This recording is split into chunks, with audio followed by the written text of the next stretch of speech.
সকাল থেকেই ভাবছি যে আজকে কি রান্না করি। কয়েকদিন তো রান্নাবান্না সেরকম করতে পারিনি, তো ভাবলাম যে আজকে একটু রান্না করব। বাড়িতে সবজি কিছু নেই, ঠিক আছে, ছেলেকে স্কুলে দিতে গিয়ে একটু বাজারে যাব, গিয়ে বাজার করে নিয়ে আসলাম, বলছি পরে ব্যাপারটা। বাজার থেকে এসে না পাখার তলায় মাথায় হাত দিয়ে বসে পড়েছি। এসে তো আগে একটু জল খেলাম, মাথা ঘুরছে। কেন বলো তো? বাজারে গিয়ে সবজির দোকানে যেই সবজিতে হাত দিতে যাচ্ছি না, হাতে ছ্যাঁকা লাগছে। যেটাতেই হাত দিচ্ছি হাতে ছ্যাঁকা লাগছে।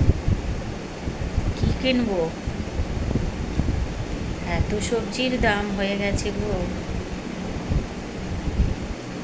কী খাবো বলো তো? এবার কতটুকু সবজি বাজার করেছি বুঝছো? এই দেখো কী কিনলাম বলো তো। শুধু পটল কিনলাম।